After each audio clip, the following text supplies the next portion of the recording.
on your own family history, like who your parents were, who your grandparents were, if you can remember, or maybe even can remember your great-grandparents, which is really good if you can go back that far. I can't. I wish I could. Anytime you're ready, Lois. Okay, Joyce, could you give us your full name and spell it for us, please? My full name is Joyce Alice Johnson.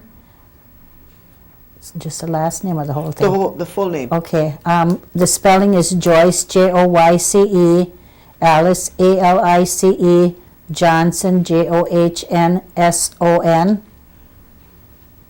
Is that your maiden name too, Johnson? No, my maiden name is Joyce. Maiden name was Joyce Smith. Could you spell Smith for us, please? Smith. And where were you born, Joyce? I was born in Green Bay, Wisconsin. I was told that I was born at St. Vincent Hospital in Green Bay, but recently an elder contacted me and told me that she was actually my midwife. I was born on the way to the hospital, and I was born in my parents' car. Oh. And what was the date of your birth? My birth was 2/17/1950, February 17th, 1950. Oh, okay. And could you give us the name of your parents? My parents were Evans Paul Smith Jr. and Rosaline, her maiden name was Denny. She had no middle name.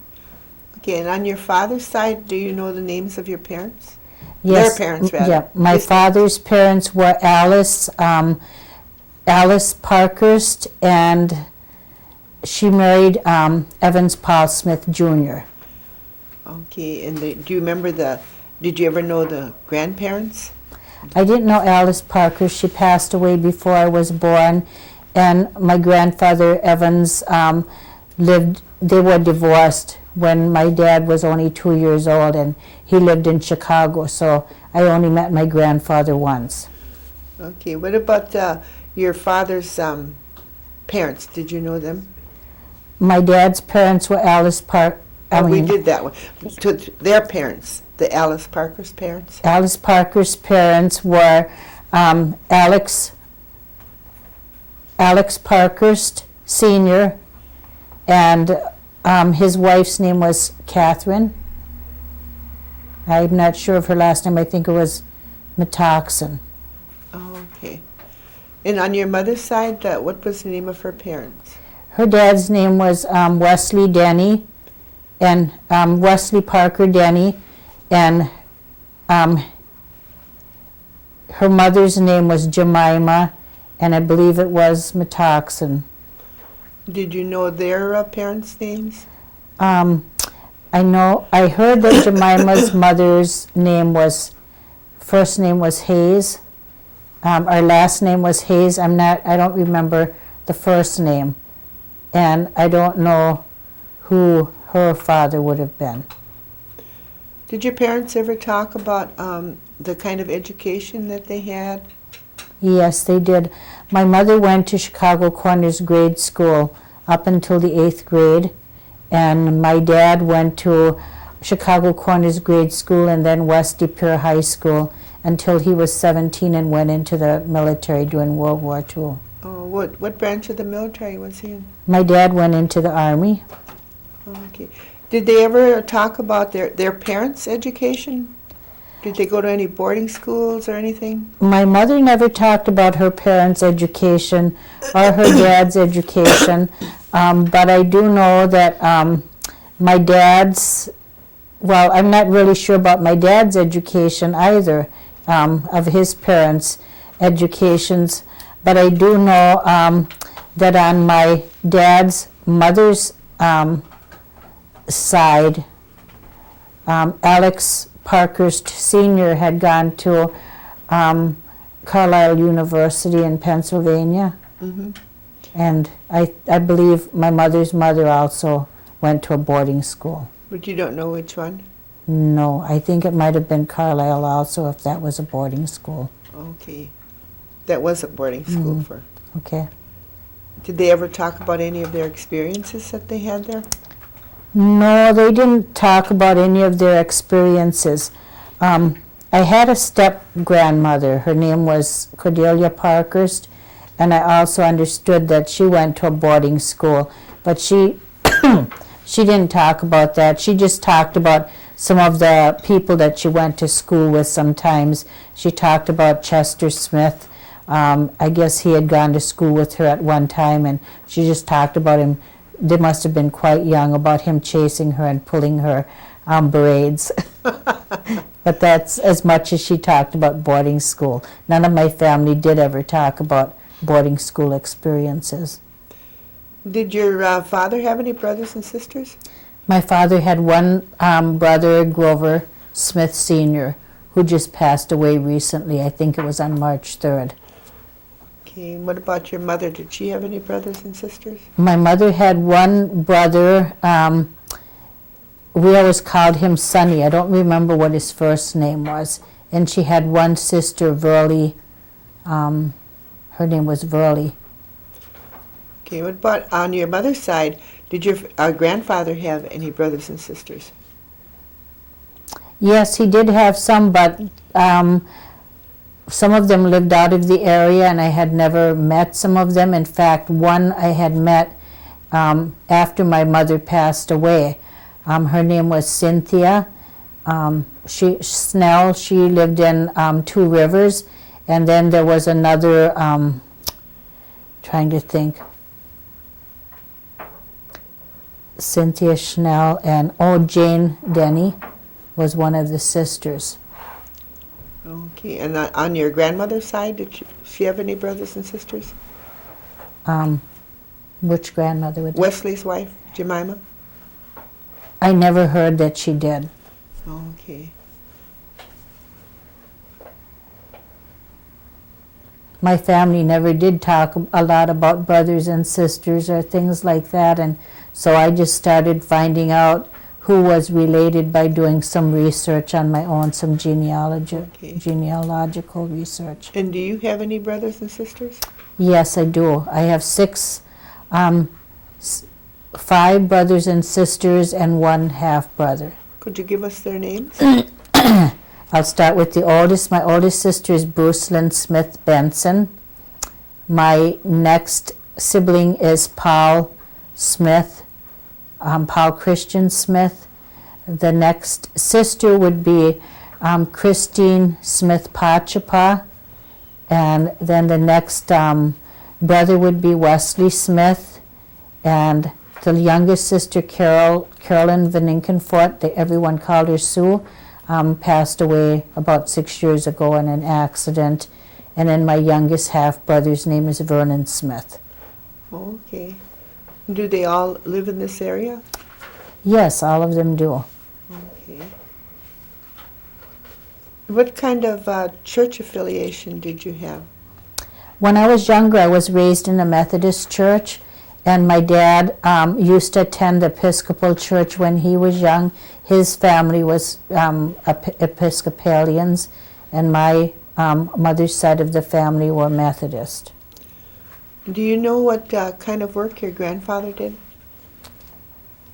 Which grandfather? Either one of them. Let's go with your dad on your dad's side. Okay. Your grandfather on your dad's side. My grandfather, Alex, as far as I know, was a farmer. Okay. He farmed in the area, and at one time he farmed in Wapaka. Okay, and on your mother's side? My mother's side, Wesley was a logger, and he also was a farmhand. And did their wives stay at home, or did they work out of the home too? Wesley's wife was at home as far as I know, and my dad's mother, I believe, stayed at home also. Okay, and what kind of work did your father do? My dad worked many years ago when he first got out of the military. He worked at Hawker Brick Company in De Pere, and then he worked at Giddings and Lewis Foundry in Kaukauna until they went out of business in Kaukauna. Did your mother work outside the home? Yes, my mother did. My mother, during World War II, she worked in the Sturgeon Bay shipyards. we used to tease her, and a lot of different people said this to her. They often said she was Rosie the Riveter. Yep, and she worked in Sturgeon Bay there at the shipyard, and then later she worked for Seymour Canning Company, and she also picked cherries at Sturgeon Bay. Do you have a family? Yes, I do. I have 3 children. I have 2 sons and 1 daughter. My oldest son's name is Christopher, and my next son's name is Adam Johnson. He has 3 children, 3 daughters. They're all 1 year apart. One is just 2 months old, one is 1 year old, and the other one is 2. So he's starting quite a big family. And then my youngest daughter is also single, and her name is Angela. Okay, and what is your husband's name? My husband's name is Raymond. Raymond? Yes. Could you give us the date of your marriage? We were married on November 1st, 1975, And where were you married at? at the Oneida Methodist Church. Okay. And do you have, how many grandchildren did you say you had? I have 3. Would you like to give us their names? Yes, I can. My oldest grandchild's name is Kennedy. The second grandchild's name is Lauren. And the third one's name is Brooklyn. Okay. And they're Johnsons. When you were growing up, can you remember any things that you did, like for entertainment, for recreation? What you did? Well, when I was growing up, one of the best programs I think that came to the community was 4-H, and I started that. I believe I was around 10 years old when I started that, and I earned my. They filled in each year. You got a pin that you were in 4-H, and I filled that pin up, and I was always very proud of that. Each leaf was filled with the color green. Oh, okay. And that was one of the activities they did. Other than that, we didn't go a lot of places. We pretty much stayed home and played with the neighbor kids and played in the woods and things like that during the summer. Do you remember any kind of games that you played? I know one we used to play fox and goose in the snow. It was a big circle and it had lines running through it, and we'd chase each other in that. And let me see some of the other games. I know we climbed trees a lot. We played that thing when you threw a ball over the top of the roof on our house, ante over, we called it. We did that a lot during the summer. And then we had some winter games that we played in the snow. We went sliding and those things. Okay. Did you spend much time with your grandparents? My grandparents most of them were deceased except for my grandmother. When I was born, they were deceased. My grandfather, Wesley, passed away when I was 6. He lived with us. He passed away because of an auto accident. My other step-grandmother, we spent a lot of time with her during the summer as she'd come over to our house, and I spent a lot of time with her. She was a very quiet woman. She delivered babies in the community. I never knew that until I was older, and then I was told that Grandma actually went and stayed with people after they had babies, or she went and helped them deliver a baby. And she did a lot of sewing, and she was a very quiet woman. So when I went there, I usually got bored after about the 3rd day. I wanted to go home because she was so quiet, and all I could ever hear was her old clock ticking, and to me it was pretty boring. But as I get older, one day I told myself, I'm my grandmother. I was so surprised because just like my grandmother, I need time alone by myself, and I like quiet time. And when I'm home, a lot of times I don't have the radio playing or anything. I'm reading or doing something else. So I think my grandmother was a good influence on me. Did your parents or your grandmother ever tell you any stories of any kind? Yes, she used to tell different stories. In fact, as she was getting older, we always talked about the fact that when we went over to Grandma's house, she always told us the same story over and over, and that was her story about in grade school and about getting chased and playing, and that she talked about a lot. But Otherwise, no, she was pretty quiet. Did you know any? Yeah. Take a break.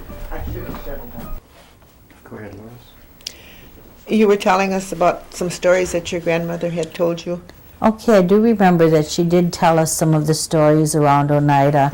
One of the stories she told, and I think back then people told stories that were somehow scary. Mm-hmm. She had told us about this one time at the parish hall here in Oneida that there had been a dance, and all these ladies were dancing with this good-looking man, and at the end of the night they looked down at his feet and noticed that he had cloven feet.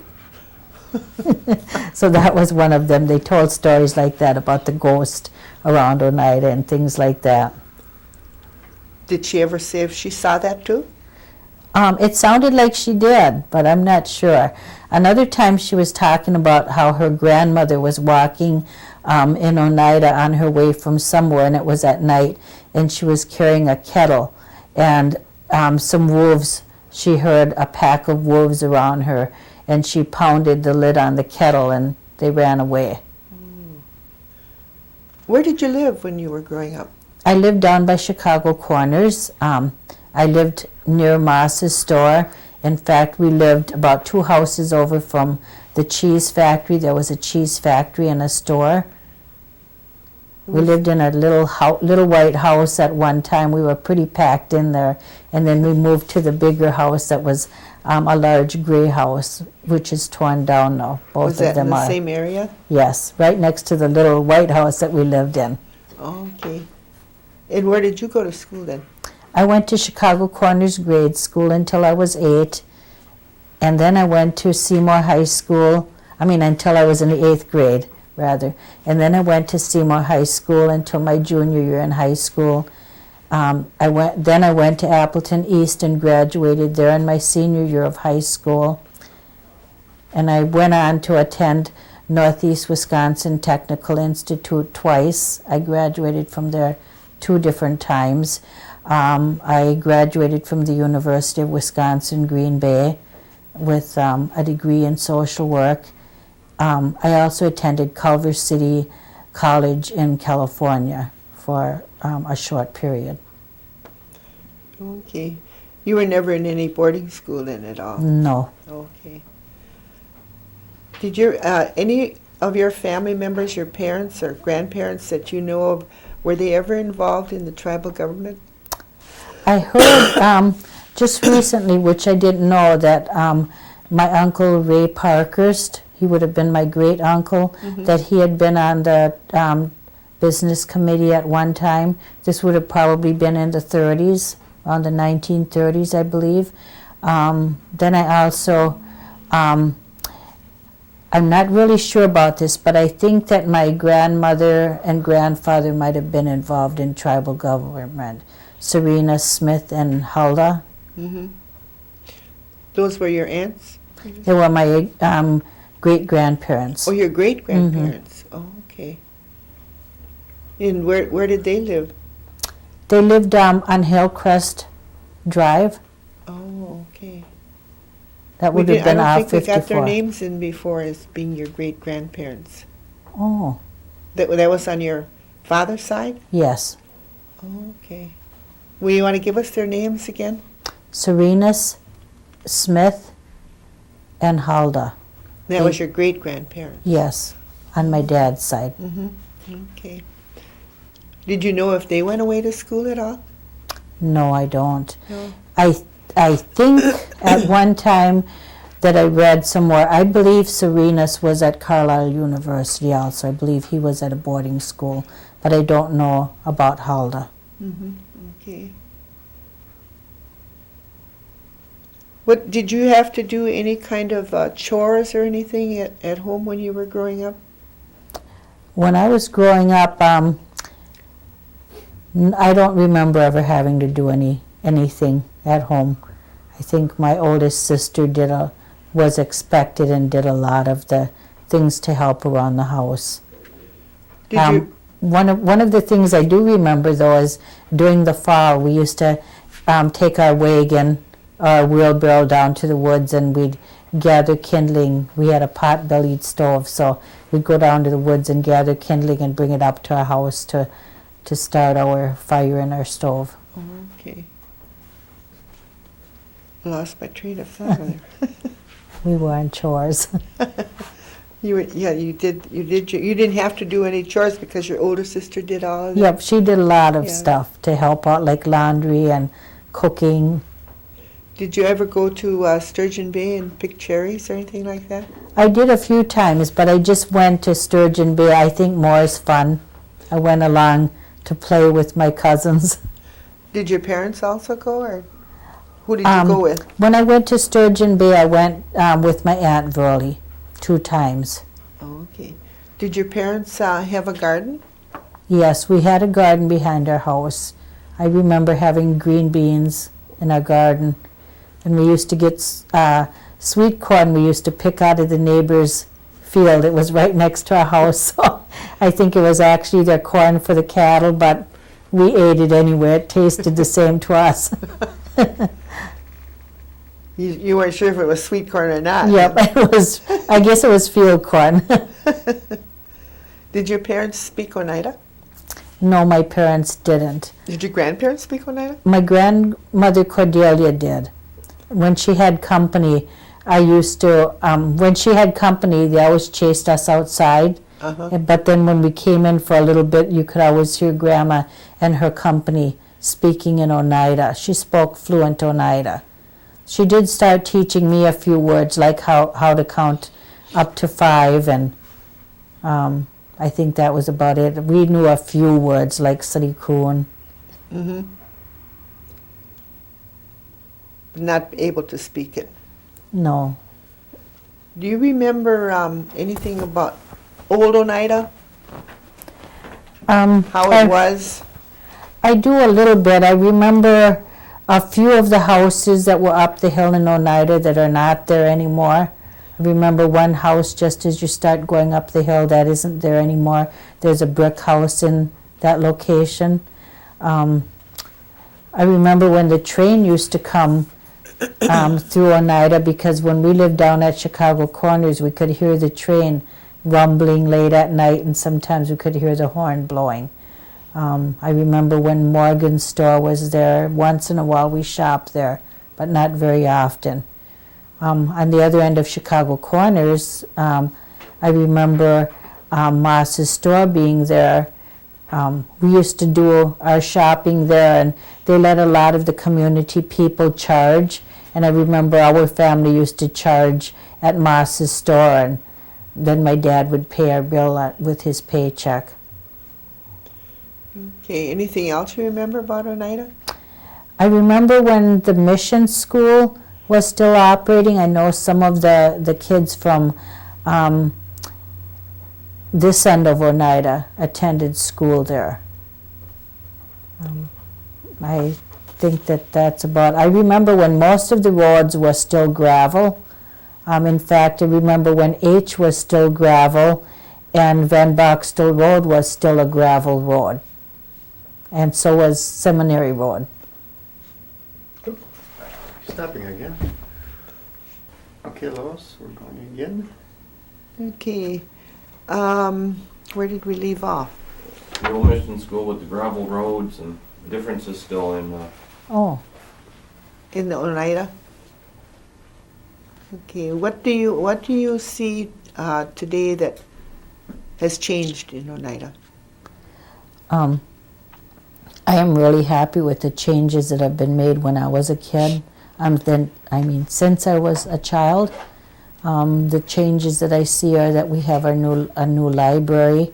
I always loved to read when I was a kid, and I'd read anything I could get my hands on. So I'm really impressed that we have our own library now. There are so many changes that have occurred here. Even the transportation, people that sometimes had to hire someone else to take them grocery shopping and things like that because they didn't have a car and maybe couldn't afford one.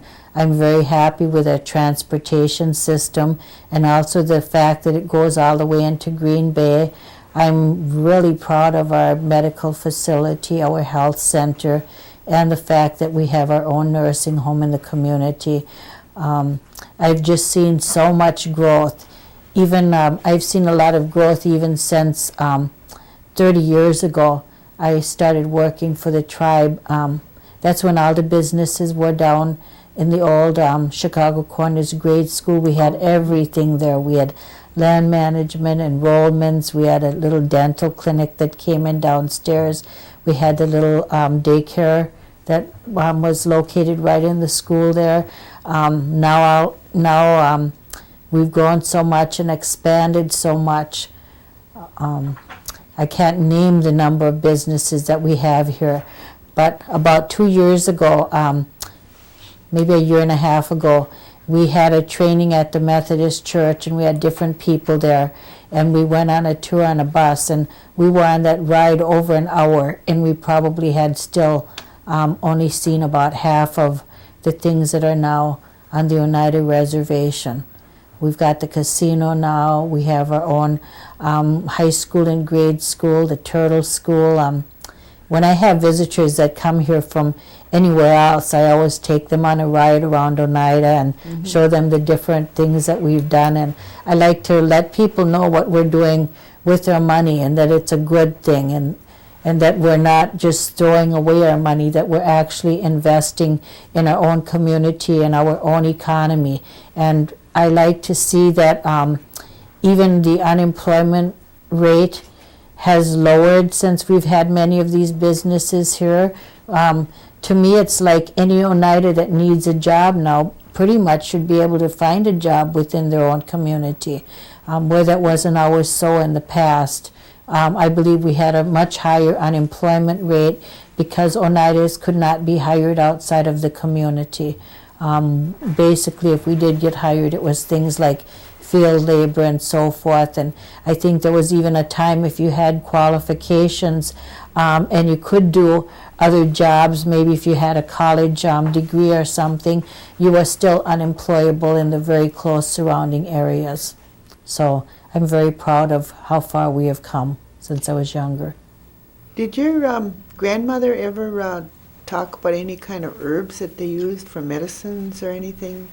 Yes, my grandmother collected a lot of herbs. There was one herb, I don't know what it was called, but it had kind of a furry, rounder leaf, and I see it around yet. And I believe she made tea out of that. She also made salves with like sulfur, and I think there was comfrey or something in it.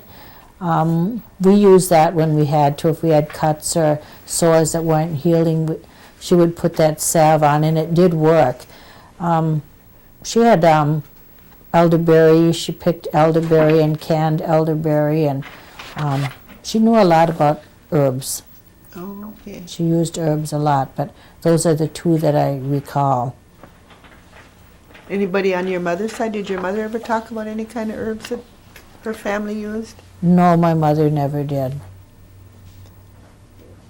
Okay, what kind of work does your husband do? My husband's a machinist. He's been a machinist for over 30 years. He works in Luxembourg at a machine shop there. Now they've gone from where they used to do a lot of this stuff manually. They've got computers now that they can program to run a lot of the jobs, and that's what he does right now. He programs the machines and runs CNC and other types. Okay, and what kind of work do you do? I actually work for Elderly Services for Oneida. I'm the Elder Abuse Prevention Coordinator, and I'm a social worker. Okay, and is that all through the elderly program? Yes, that's through Oneida Elderly Services. Okay, did your parents ever talk about the New York land claim?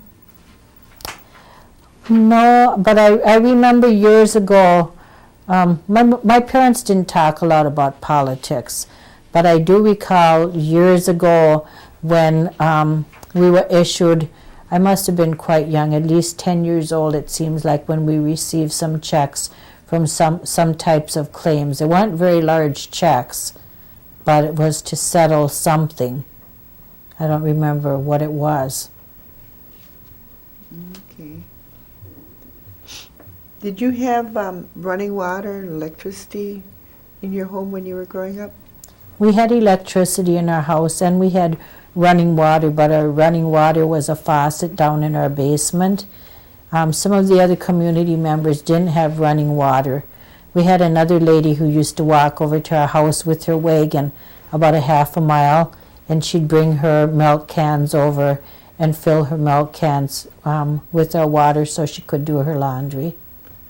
Oh, is there a reason why the faucet was in the basement? Do No, you I just remember? don't think the house was ever finished. We had part of the house that wasn't finished. We always called it the shed. We came in through that part and went into the house. Oh, I think just the people that we rented from the Moss family that owned Moss's store, and I just don't think they ever finished it. oh. Did you ever have any, your parents or your mother, did she cook any kind of traditional foods that you can remember?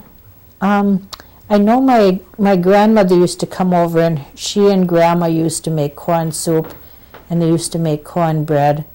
My mother cooked what would have been our traditional food. We ate a lot of beans.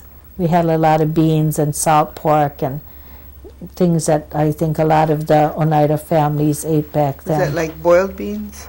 Yes. Not the green beans? Yep, the boiled navy beans and, Yeah. and pork, and my mother made what we called stone bread. How did she make the stone bread? Do you remember? Yes, she made it and then she put it in a big black frying pan and baked it in the oven. That was the best. I've never made anything like that, but I know I liked it a lot. Did they make a lot of their own bread too? Other My than the mother stone baked bread. Yeah. My mother baked bread. She used to make like 8 loaves at a time or more. I kind of have a funny memory of that. My mother baked bread, and my brother used to sleepwalk. And one night, my brother was up during the middle of the night. And we could hear something dropping, and he was in the kitchen dropping the loaves of bread into the garbage. That was Paul. Since he likes the bread. Oh. Did you ever go away to school anywhere, or was all your education here that you told us about? Yeah, all my education, well, when I was younger, I went to the 2-room schoolhouse, which was at Chicago Corners Grade School. I attended there, like I said, up to 8th grade, and then I went to Seymour. We were bused to Seymour. And then I went to Appleton East High School, where I lived in my senior year of high school. And then when I moved to California, I attended Culver City So you did go away to school for a while from here. there, yes. And then my education here was at Northeast Wisconsin Technical College and the University of Green Bay. Do you have any hobbies, or do you do any craft work? I have some hobbies. It seems like I never have time. I don't have enough time to do them. I know I should make time to do them, even if I'm doing them a little bit, but I do some painting. I also do, I have a lot of reading that I do. I love to do needlepoint. And during the summer, I do a lot of fishing. Okay, you like to fish. I love fishing. What kind of fish do you fish for? Well, when we go up for the fishing tournament in August up at Lac de Flambeau, so it's like walleye, I guess it's walleye, different types. I'm not a very good fisherman, but I still like it.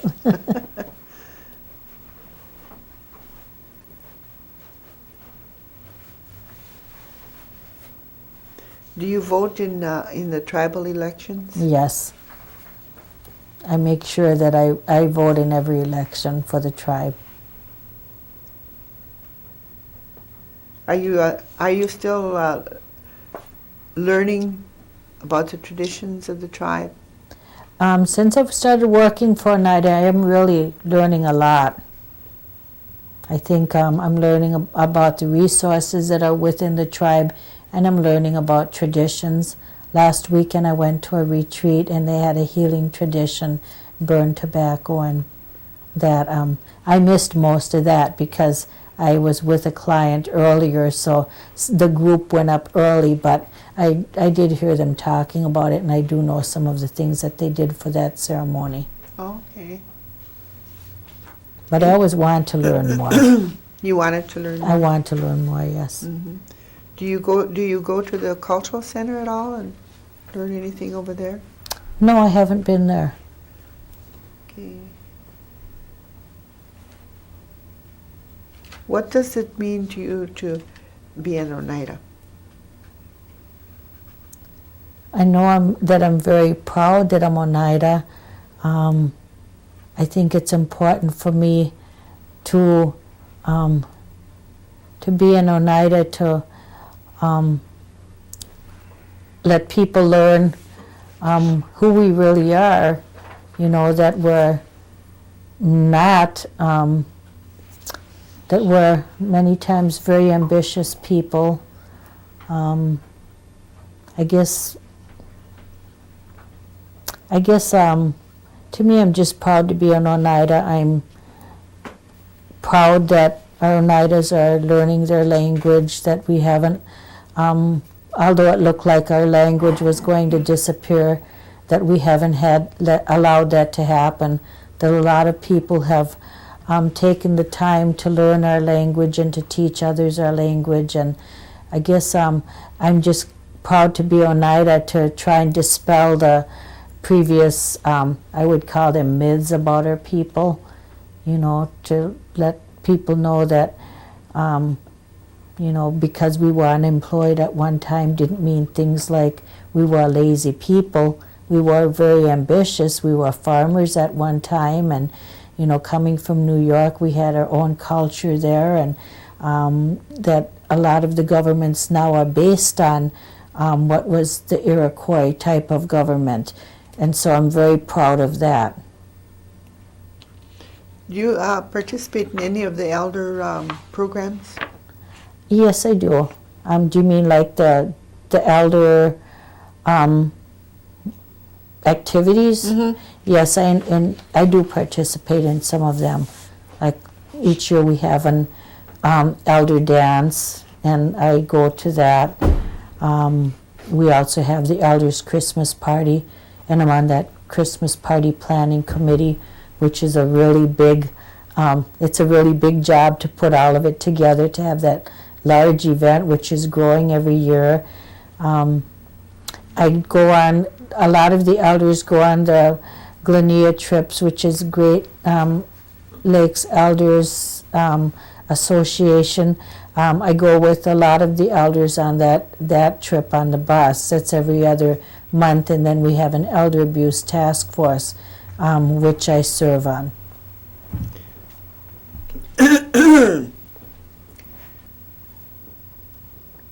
If you were going to tell the young people anything today, what would you tell them? I know what I've told the young people in the past, which I'm very strong on, that they should work hard to get an education. That an education will take them a long way in their future, that they'll be able to better take care of their family, and that it'll just give them such a feeling of accomplishment.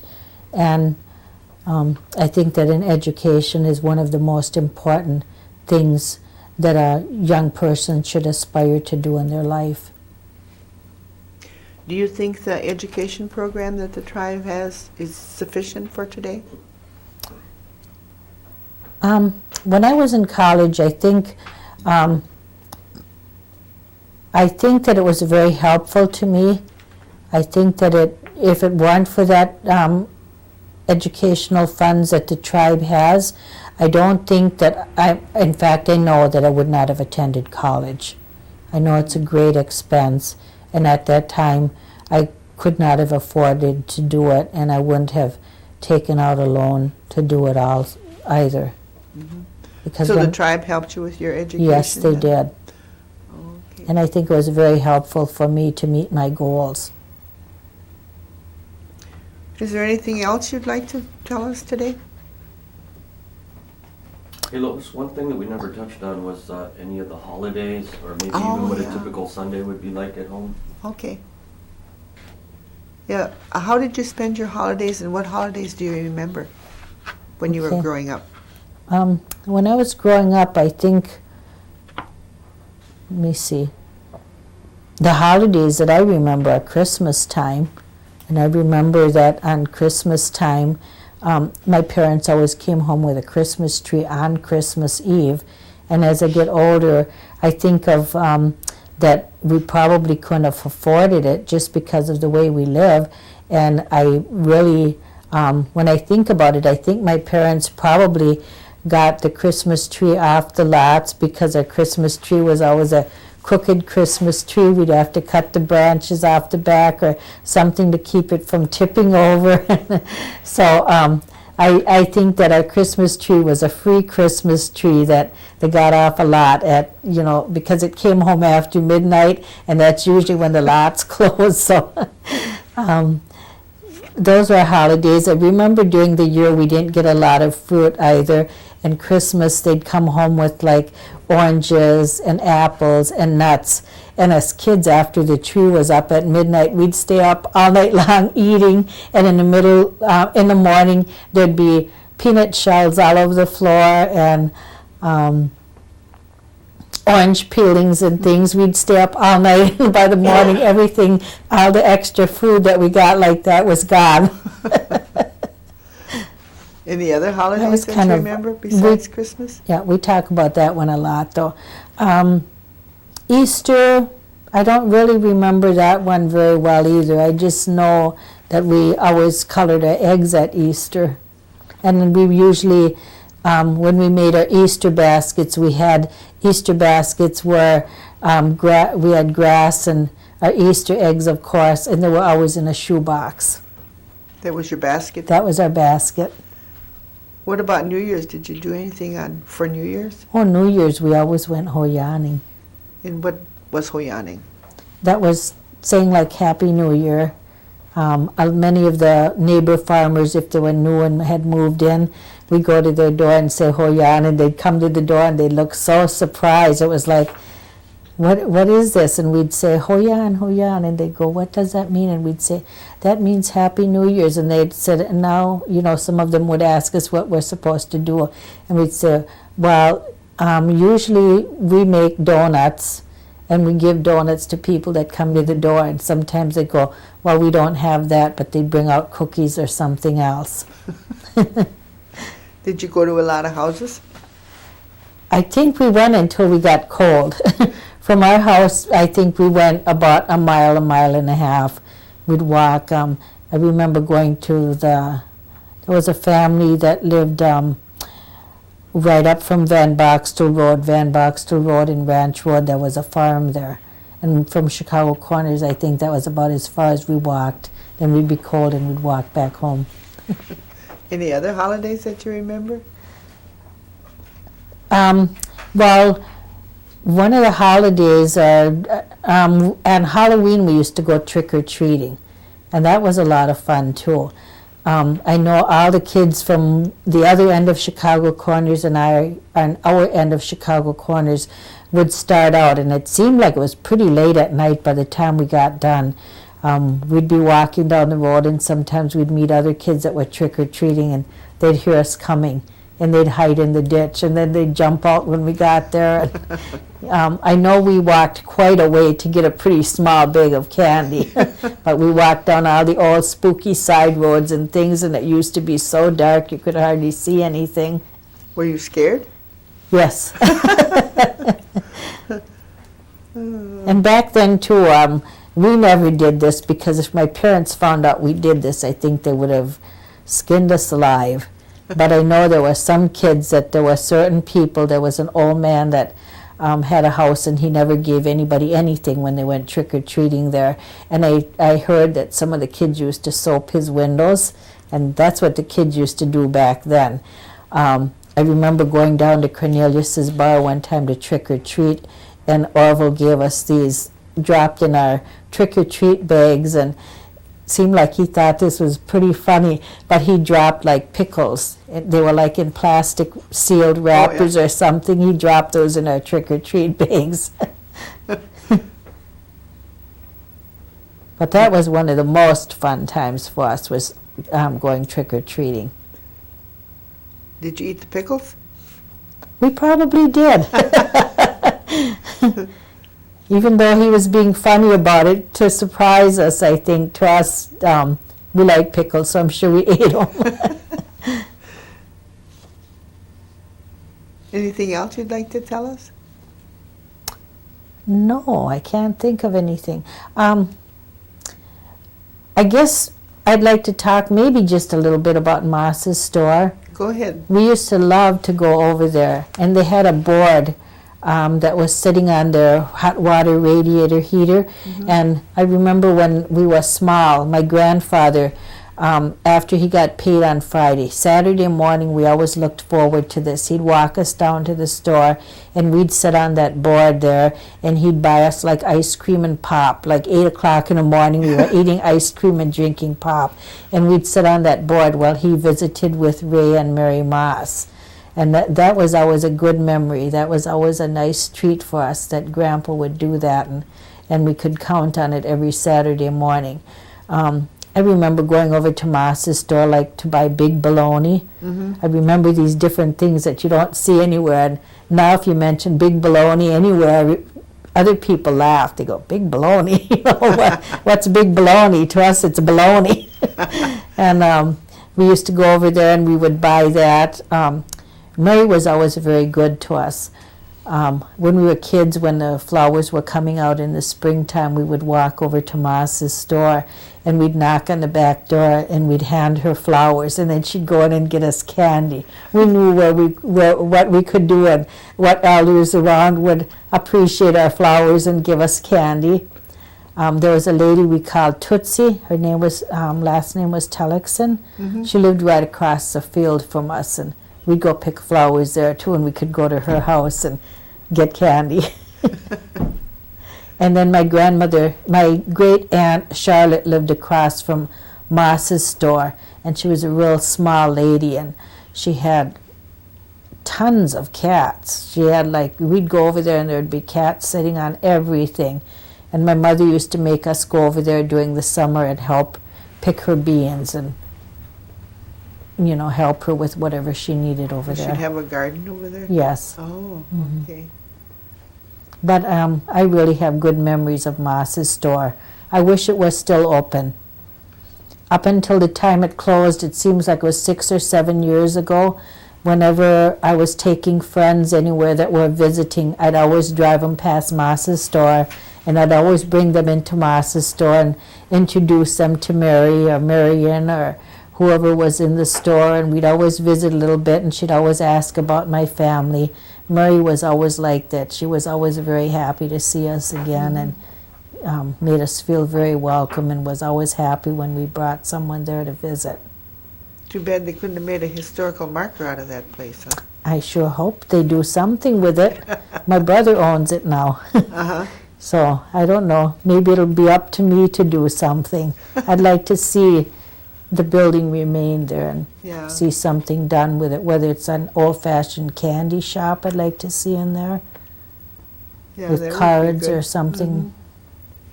You know, just a nice little shop, maybe a little coffee shop or something. Anything else back there, you guys? Mm-mm. No? Okay, well, we want to thank you for doing this interview with us. Thank you. And in a few weeks, we'll get a copy of the video to you. Okay. And you'll get on Hooked in a minute. Yep, thank you for the honor of inviting me to do it. I appreciate it. You're very welcome.